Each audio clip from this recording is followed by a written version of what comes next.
창세기 18장은 아브라함이 손님들을 맞이하는 장면으로 시작이 됐지 않습니까? 아브라함은 정성껏 이 손님들을 대접했습니다. 그 손님들은 실은 천사들이었죠. 그리고 그 천사들 가운데 한 분은 사람의 모습으로 오신 하나님이셨습니다. 오늘 본문은 하나님께서 아브라함의 집을 나서시며, 대접을 받고 나서시며 소돔에 대한 하나님의 계획을 알리는 그런 장면이 바로 오늘 본문입니다. 바로 이 소돔의 악행에 대한 부르짖음이 너무 커서 소돔을 심판하시겠다라는 그런 하나님의 작정입니다. 그 하나님의 계획을 들은 아브라함이 소돔을 위해서 중보하며 간청하는 내용이 또 오늘 본문에 쭉 이어지고 있습니다. 그래서 이 시간에는 우리가 오늘 본문 말씀의 내용을 이렇게 따라가면서 그 가운데 담긴 메시지를 주목하며 메시지를 살펴보려고 합니다. 먼저 그 하나님께서 아브라함에게 당신의 계획을 알리시면서 하시는 말씀을 한번 보십시오. 본문 17절입니다. 여호와께서 이르시되 내가 하려는 것을 아브라함에게 숨기겠냐? 아브라함에게 숨기겠냐? 하나님은 아브라함에게 당신의 뜻, 당신의 계획을 숨기지 않겠다라는 것이죠. 하나님은 당신의 계획을 실행하시기 전에 아브라함을 먼저 당신의 회의 테이블 가운데 초대하셨습니다. 예레미야 23장에 보면 이런 대목이 있습니다. 누가 여호와의 회의에 참여하여 그 말을 알아들었으며 누가 귀를 기울여 그 말을 들었느냐 이랬습니다. 다시 말해서 아브라함은 하나님의 회의에 참여하는 그런 특권을 얻은 거죠. 그럼 왜 그런 특권을 얻게 되었을까요? 아브라함이 하나님의 계획에 있어서 특별한 역할을 하는 그런 하나님이 택하신 하나님의 종이기 때문에 그렇습니다. 하나님의 계획은 뭐죠? 창세기 12장부터 세상 만민이 그 하나님의 복을 누리고 그들이 하나님의 도를 지켜 의와 공도를 행하는 그런 하나님의 마음에 합한 세상을 만드는 것. 그게 바로 하나님의 계획입니다. 그리고 그것을 위해서 아브라함을 먼저 택하셨어요. 하나님의 자녀로, 하나님의 종으로. 아브라함은 그 일을 위해서 하나님께 지금 사용되고 있습니다. 그러니 하나님의 계획 안에 아브라함을 빼놓고선 하나님의 계획 안에서 그럴 수는 없죠. 하나님의 계획 안에서 아브라함은 빼놓을 수 없는 존재입니다. 따라서 하나님은 아브라함에게 당신의 뜻과 계획을 오늘 알리시죠. 그리고 심지어 아브라함의 말을 경청하시기까지 합니다. 아모스 3장에 보면은 주 여호와께서는 자기의 비밀을 그 종 선지자들에게 보이지 아니하시고는 결코 행하심이 없다라고 말씀하고 있어요. 여러분, 하나님께서 뭔가를 행하실 때 반드시 당신의 종들에게 먼저 말씀하시고 행하신다라는 거죠. 만약 우리 가족을 향한 하나님의 어떤 계획을 하나님이 실행하시고자 하신다면은 반드시 하나님의 사람인, 하나님의 자녀, 하나님의 종인 나를 그저 패스하고 하시지 않는다라는 것입니다. 반드시 당신의 종들에게 먼저 말씀하세요. 만약 우리 가족을 향한 하나님의 계획을 하나님이 실행하실 때 나에게 말씀하신다라는 거죠. 결코 나를 우회하시지 않습니다. 나를 통해서 행하십니다. 나에게 당신의 뜻과 마음을 알게 하신다라는 거죠. 그리고 나의 소원을 살피시고 나의 마음을 먼저 들어보십니다. 너는 어떤데? 너 생각은 어떤데? 들어보신다라는 거죠. 하나님께서 뭔가 우리 교회를 향한 계획을 실행하시고자 하실 때 그냥 하시지 않는다라는 거죠. 반드시 기도하는 당신의 종들에게 말씀하십니다. 그리고 그 기도하는 종들을 통해서 당신의 교회 가운데 일하신다라는 거죠. 하나님은 교회에서 내가 가진 어떤 명함이나 아니면 직분을 통해서 일하시는 분이 아닙니다. 오직 기도를 통해서 일하십니다. 그래서 세상이든 열방이든 그 범위를 더 넓혀도 그거는 뭐 다 똑같습니다. 다 적용할 수가 있어요. 문제는 내가 우리 가정에서 또는 우리 교회에서 또는 이 땅에서 정말 하나님의 목적과 계획에 쓰임받는 그런 존재인가? 이것만이 중요할 뿐입니다. 만약 그렇다면 하나님은 내게 먼저 하나님의 계획과 작정을 말씀해 주십니다. 그리고 나를 통해서 하나님의 일들을 행하십니다. 아브라함은 천하 만민에게 구원의 복을 주시기 위해서 하나님이 택하신 하나님의 그릇입니다. 그것이 하나님의 계획을 그가 들을 수 있는 그런 자격이었어요. 그런 특권을 얻을 수 있는 아브라함의 자격이었습니다. 그래서 하나님도 아브라함의 마음을 살피시는 거예요. 아브라함이 지금 실은 조카 롯을 염려하고 있겠죠. 롯이 소돔에 있어요. 소돔에 있는 조카 롯을 염려하고 있어요. 그걸 하나님도 마음에 염두에 두시고 있는 겁니다. 아브라함은 큰 민족을 이루고 복이 되어야만 합니다. 그게 열방의 구원이라는 하나님의 목적을 이루기 위한 하나님의 선택이었어요. 따라서 하나님은 아브라함을 생각하십니다. 무엇을 어떤 일을 행하시더라도 아브라함을 염두에 두십니다. 그러니까 아브라함이 무엇을 염려하는지 하나님이 살피신다라는 거죠. 아브라함이 무엇을 소망하는지, 무엇을 소원하는지 하나님이 귀를 기울이신다는 거죠. 결국 소돔 심판에서 이 아브라함의 조카 롯만이 구원을 얻죠. 그것도 다 하나님이 롯을 생각해서가 아니고 아브라함을 생각해서 그렇습니다. 창세기 19장에 진짜 소돔 심판이 임하는 그런 대목이 나오는데 이렇게 기록하고 있어요. 하나님이 그 지역의 성을 멸하실 때에, 곧 롯이 거주하는 성을 엎으실 때에 하나님이 아브라함을 생각하사 롯을 그 엎으시는 중에 내보내셨더라 그랬습니다. 아브라함이 하나님의 목적 안에 있었기에, 아브라함이 하나님의 쓰임 안에 있었기에 하나님은 아브라함의 염려와 소망에도 반응하셨던 거예요. 아브라함은 하나님의 목적 안에 있기만 하면 그러면 되는 것이죠. 그러면 하나님께서 아브라함에게 당신의 계획까지도 밝히시고, 그리고 또 심지어 아브라함의 마음에 귀를 기울이시고 그의 말도 청취하신다는 겁니다. 그리고 그거는 우리 역시 마찬가지입니다. 그래서 우리는 하나님의 뜻이 펼쳐질 때, 하나님의 역사가 이루어지고 성취될 때, 그때 다른 것보다도 내가 하나님의 목적 안에 있는가, 내가 하나님의 뜻 안에 있는가, 내 삶이, 그것만이 중요합니다. 그렇다면은 하나님은 나의 마음도 살피시고 하나님은 나의 소원에도 귀를 기울여 주십니다. 그리고 그 안에서 하나님의 일들을 펼쳐나가십니다. 그처럼 하나님은 당신의 종들과 함께 일하십니다. 함께 일하세요. 그런데 또 한편 하나님이 일하시는 이 중요한 방식이 있는데, 이걸 또 오늘 본문을 통해 기억해야 합니다. 한마디로 말해서 그것은 하나님은 부르심에 응답하는 방식으로 일하십니다. 본문 20절로 21절에 보면은 여호와께서 또 이르시되 소돔과 고모라에 대한 부르짖음이 크고 그 죄악이 심히 무거우니 내가 이제 내려가서 그 모든 행한 것이 과연 내게 들린 부르짖음과 같은지 그렇지 않은지 내가 보리라. 그런 대목이 나오죠. 여러분 생각해 보십시오.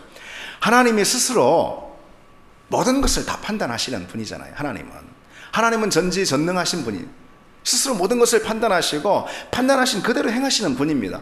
그럴 수 있는 분이에요. 하나님이시니까. 하나님은 지금 소돔의 죄와 그 실상을 이미 너무도 잘 알고 계세요. 누구보다. 그래서 누가 말해 주지 않아도 다 알고 계십니다. 그리고 그 죄와 패역에 대해서 스스로 판단하실 수 있는 분이 하나님이죠. 그러니까 하나님은 사람의 중심까지 꿰뚫어 보시는 분이기 때문에 세상의 악행에 대해서 스스로 공소장을 제출하시고 또 스스로 판결하실 수 있는 분이 바로 하나님이시잖아요. 근데 이런 심판뿐만 아니라 구원에 있어서도 마찬가지예요. 하나님은 하나님이시니까 누가 구원을 받아야 될 사람인지 하나님이 제일 잘 아십니다. 누가 건짐을 받을 자인지 하나님이 가장 잘 아세요. 누구를 구원하실지도 스스로 정하시는 분입니다. 그분이 하나님이니까. 하나님은 이처럼 심판과 구원을 홀로 수행하실 수 있는 분입니다. 그런데도 불구하고, 하나님은 누군가의 부르짖음에 반응하는 방식으로 그 일을 행하신다는 거죠. 이게 중요합니다. 하나님은 누군가의 간절한 요청에 응답하시는 방식으로 일하십니다. 하나님은 누군가의 기도에 응답하시는 방식으로 그분의 일을 행하십니다. 소돔에 대한 심판에서도 역시 마찬가지예요. 하나님께서 그들의 악행에 대한 누군가의 그런 부르짖음, 그들의 핍박 아래에 있었던 누군가의 부르짖음에 응답하시는 방식으로 소돔을 심판하셨어요. 롯의 구원에 있어서도 역시 마찬가지죠. 하나님께서는 아브라함의 간절한 부르짖음, 그것에 응답하는 방식으로 롯의 구원을 수행하십니다. 하나님이 일하시는 방식이 그렇다라는 거죠. 출애굽기 2장에도 그러한 점을 아주 분명하게 우리에게 보여주는데, 출애굽기 2장이 그 이스라엘 백성들이 애굽에서 노예 상태로 있을 때 건짐을 받는 바로 이제 그 대목이거든요. 이렇게 기록되어 있습니다. 여러 해 후에 애굽 왕은 죽었고 이스라엘 자손은 고된 노동으로 말미암아 탄식하며 부르짖으니 그 고된 노동으로 말미암아 부르짖는 소리가 하나님께 상달된지라. 하나님이 그들의 고통 소리를 들으시고 하나님이 아브라함과 이삭과 야곱에게 세우신 그의 언약을 기억하사 하나님이 이스라엘 자손을 돌보셨고 그들을 기억하셨다라고 기록하고 있어요. 그러니까 하나님이 애굽에서 고통받는 이스라엘 백성들, 이스라엘 자손들을 기억하시고 그들을 구원하시기로 작정하신 이유가, 그리고 그 작정을 실제로 수행하신 이유가 어디에 있을까요? 이들이 부르짖었기 때문에 그래요. 부르짖음에 반응하는 방식이었어요. 그래서 본문에, 그러니까 출애굽기 2장에 그들의 고된 노동을 보시고 그렇게 기록되어 있지 않아요. 고된 노동으로 말미암아 부르짖는 소리를 들으시고 그랬어요. 그리고 그들의 고통을 보시고 그렇게 기록되어 있지 않아요. 그들의 고통 소리를 들으시고 그렇게 기록되어 있습니다. 이것은 여러분 우리가 주목해 봐야 될 그런 대목입니다. 하나님은 우리의 부르짖음에 반응하시고 우리의 기도에 응답하시는 방식으로 늘 일하신다라는 거죠. 우리 그거를 알아야 합니다. 다시 말해서 기도할 때 하나님이 응답하십니다. 한마디로 말해서 우리가 간절히 부르짖을 때, 우리가 하나님을 찾을 때, 우리가 하나님의 도우심을 간절히 구할 때, 즉 우리가 기도할 때 하나님 우리의 기도를 사용하는 방식으로 일하신다라는 거죠. 여러분 그 점을 기억하시기 바랍니다. 그처럼 하나님은 누군가의 탄식과 부르짖음을 들으시고 이 소돔에 대한 심판을 작정하십니다. 그런데 그 하나님의 작정을 당신의 종인 아브라함에게 밝히시자, 여러분 오늘 우리가 이제 본문에 읽은 대로 아브라함이 어떻게 반응합니까? 아브라함은 소돔에 의인이 있다면 그러실 수 없다고. 만약 소돔에 의인이 있다면 어찌 그 의인을 악인들과 함께 멸하시려 하냐고. 그렇게 이제 하나님과 지금 맞서는 장면이 오늘 본문에 이제 쭉 기록되어 있는데요. 이제 다시 말해서 아브라함이 소돔을 위한 중보 기도의 그런 내용이죠. 본문을 보면은 아브라함은 하나님과 논쟁을 시작한 후에 무려 6차례나 말을 계속 이어가면서 중재를 시도하는 걸 볼 수 있습니다. 그러니까 이렇게까지 하나님께 맞서면서 하나님의 뜻에 저항하는 그런 기도를 드리는 사람이 성경에 흔치 않습니다.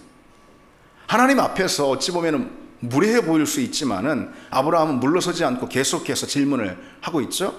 물론 이제 우리가 본문을 보면 아브라함이 말은 공손하게 해요. 그러나 공손하게 할 뿐이지 할 말은 다 하고 있잖아요. 아브라함이.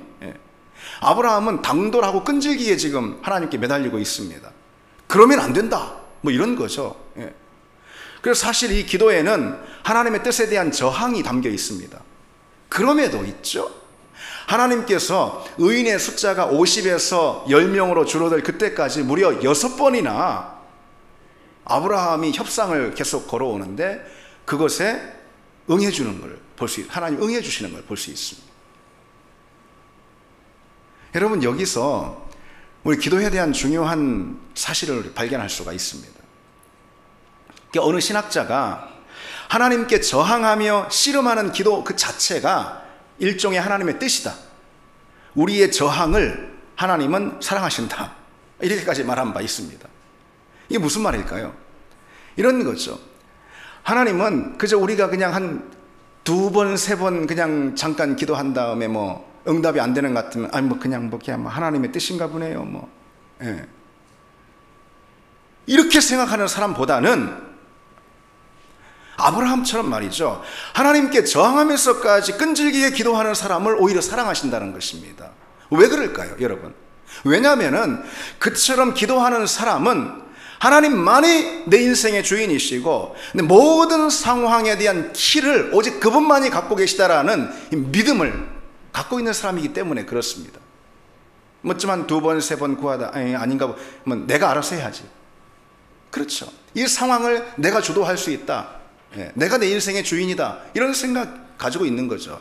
그러나 하나님이 정말 내 인생의 주인이 되시고 하나님이 모든 상황에 키를 갖고 계신 분이라는 믿음을 정말 가진 사람이라면은 오늘 아브라함처럼 6번 아닌 7번이라도 간절히 간곡하게 그것이 심지어 하나님의 마음에 저항하는 태도라 하더라도 구하게 됩니다.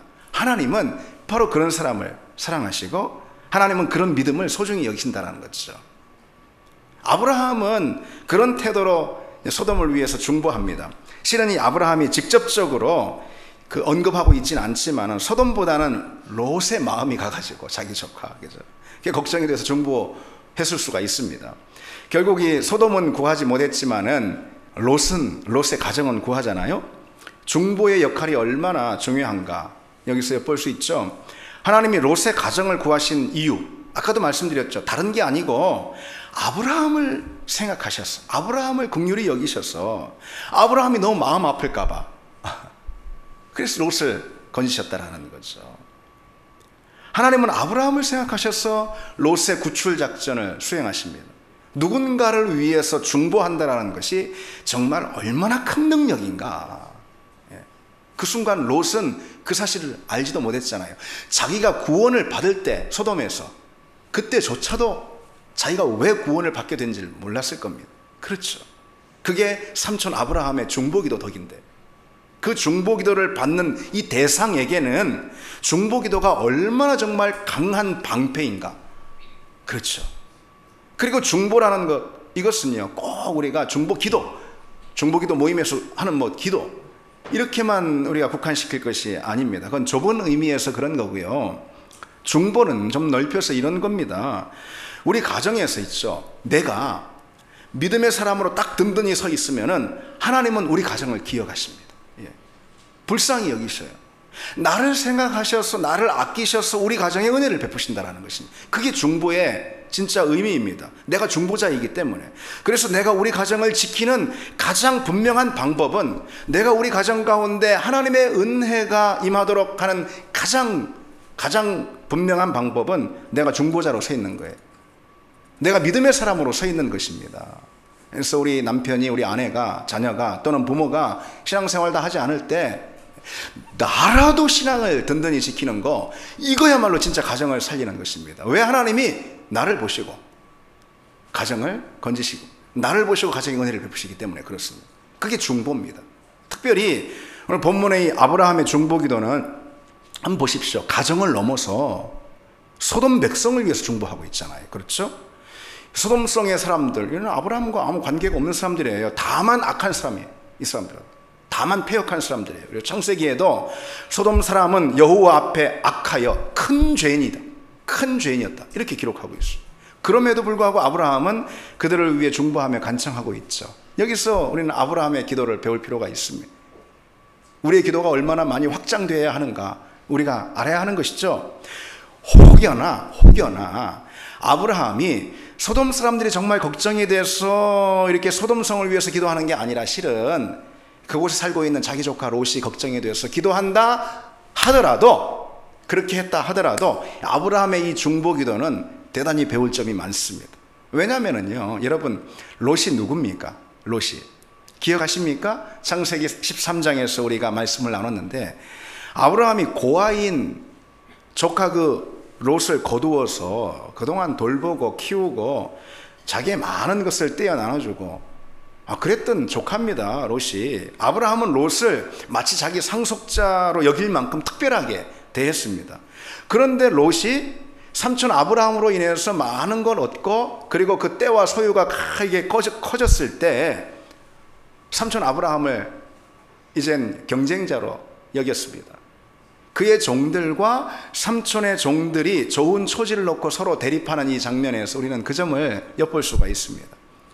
그리고 우리가 알듯이 서로 이 거주지를 정하잖아요. 네가 우하면 또 네가 좌하면 하면서 선택권을 먼저 아브라함이 롯에게 주잖아요. 그때 롯은 매정하게 말이죠, 눈을 탁 들어서 좋은 땅이 어디 있나 보고 탁 집어가지고선 자기 먼저 가잖아요.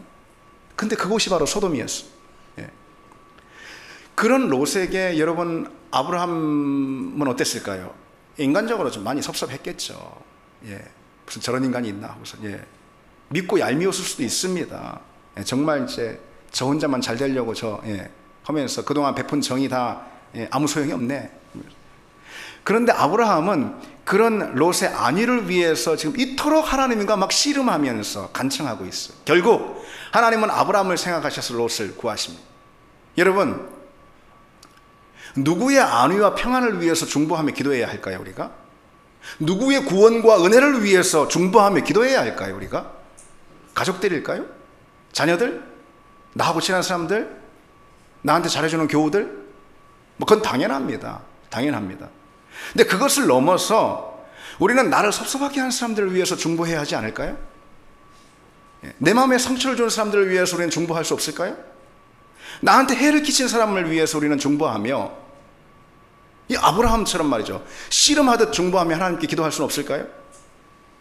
그것이 우리가 오늘 본문의 아브라함과 같은 하나님의 종인지 말해주는 표식일 겁니다. 중보기도에서 무엇보다 중요한 사실은 내가 중보하는 그 기도를 하나님이 들으신다는 이 사실이겠죠. 오늘 아브라함의 기도를 들으셨듯이, 물론 이제 소돔은 망했지만은, 중보기도는 성도의 특권입니다. 먼저 하나님의 작정 계획을 알고 하나님께 부르짖을 수 있었던 거, 그렇죠, 그 기회를 얻을 수 있었던 아브라함의 특권이죠. 그건 중보의 특권이었습니다. 중보의 특권. 그래서 중보기도는 우리 성도의 특권입니다. 성경은, 신약성경은 우리를 왕같은 제사장이라고 명하고 있잖아요. 왕같은 제사장 이렇게 칭합니다. 왜 왕같은 제사장일까요, 여러분? 뭐 여러 의미를 둘 수가 있겠지만은 이 기도에 대해서 우리가 이 왕같은 제사장을 적용해 보자면은 이런 의미가 분명히 있습니다. 여러분, 먼저 제사장이라는 것은 구약성경에 중보자의 역할을 담당했던 그런 직분 말하는 거예요. 제사장은 하나님과 백성 사이의 중보자. 그리고 왕은 그냥 말 그대로 다스리는 통치자입니다. 근데 왕같은 제사장? 그랬죠. 다시 말해서 우리는 이 제사장적인 중보의 사역으로 어떤 사람이나 어떤 가정이나 뭐 교회나 또 민족을 위해서 중보의 왕권을, 다스림을 행할 수 있다라는 그런 뜻입니다. 이것이 왕같은 제사장, 왕같은 제사장으로 부름을 입은 성도는 이미 기도, 그 기도는 중보 기도를 말하는 건데, 이 중보 기도로 왕 노릇을 하고 있는 거예요. 하나님의 통치를 중보 기도하는 그 대상에게 펼치고 있는 겁니다. 우리가 중보 기도할 때 가정 안에서, 그래서 영적인 실질적 세대주는 바로 중보 기도자인 나입니다. 우리는 영적 세대주로서 가정 안에서 왕 노릇 하는 것입니다. 우리는 중보 기도할 때 교회 안에서 영적인 리더로서 그리스도와 함께 왕 노릇하고 있는 겁니다. 리더는 교회를 위해 중보하는 그 사람이 곧 리더입니다. 그리고 그 사람이 그리스도와 함께 그 교회를 다스립니다. 우리는 민족과 열방 가운데 하나님과 함께 왕 노릇 할 수 있습니다. 뭘 통해서? 민족과 열방을 품고 기도하는 중보의 기도를 통해서 우리는 세상을 그리스도와 함께 통치하고 있다는 거죠. 왕 같은 제사장들입니다. 그래서 여러분, 어떤 사역, 우리 그리스도인이 할 수 있는 어떤 사역보다 중보기도의 사역만큼 능력 있는 것, 그런 권세가 또 없습니다. 미국의 웨스트몬드 대학이라는 학교에서 교목으로 섬기는 벤 패터슨이라는 목사님의 글을 읽은 적이 있습니다. 근데 이 목사님은 그 허리 디스크가 파열이 돼가지고 침대에 누워서 꼼짝하지 말라, 뭐 그런 이제 의사의 말을 들었습니다. 진단을 받았어요. 그래서 독한 약을 복용하고, 그래서 뭐 그냥 정신도 흐릿하고 일어날 수조차 없었습니다. 그래서 뭐 거기 침대에서 책을 읽는 일조차 불가능했습니다. 그렇게 무기력한 상태에서 이 패터슨 목사는 기도에 관한 중요한 교훈을 얻고선 이렇게 이제 그의 책에 글을 남기고 있습니다. 속수무책이었다.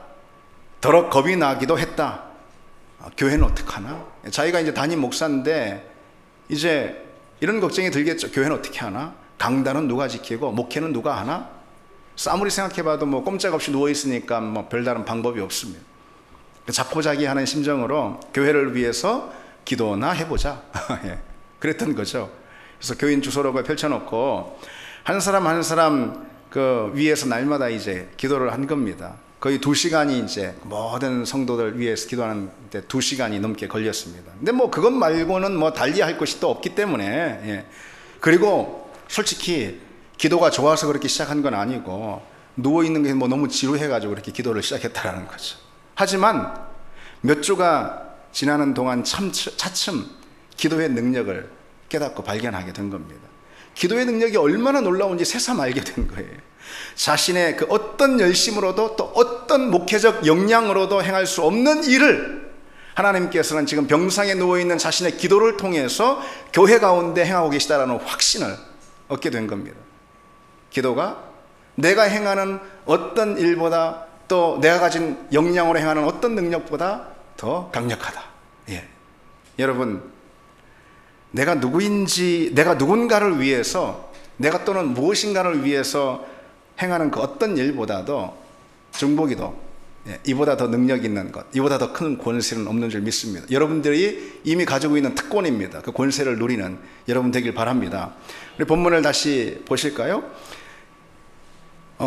이제 우리가 마지막으로 좀 살펴보고자 하는 것은 이 아브라함이 소돔을 위해서 이렇게 중보기도를 드리고 있잖아요. 근데 이 중보하는 과정에서 드러나는 아주 중요한 이슈가 하나 있어요. 이걸 살펴볼 필요가 있습니다. 이게 뭘까요? 아브라함이 소돔을 위해서 하나님 앞에 중보하는 이 대목에서 드러나는 중요한 이슈, 그거는 다름 아니라 이 정의라는 것입니다. 공의, 정의. 아브라함의 중보의 장면을 오늘 쭉 읽어보면요, 소돔에 있을지도 모를 의인 50명에서 시작해서 10명까지 이렇게 쭉 그들을 위한 중보기도를 하는 걸 볼 수 있습니다. 하나님은 10명만 있더라도 소돔을 멸하지 않겠다라고 오늘 본문에서 분명히 말씀하고 계시죠. 근데 이 장면에서 근데 우리가 좀 오해하지 말아야 합니다. 50명과 10명 이런 이 의인의 숫자 있죠. 이 숫자가 오늘 본문의 쟁점은 아닌 거예요. 예. 그래서 5명 있었으면 그러면 하나님 그래도 심판해 이렇게 가서는 안 된다는 그 숫자가 오늘 본문의 쟁점이 아닌 것입니다. 다만 하나님은 악인과 함께 의인을 멸하시는 분이 아니다라는 이 사실이 오늘 본문에서 확인할 수 있는 사실입니다. 아브라함이 10명에서 이 질문을 멈췄잖아요. 그런데 9명은 어떻게? 이렇게 이게 이 본문의 그런 내용이 아니라는 것입니다. 본문이 말하는 바가 아니에요.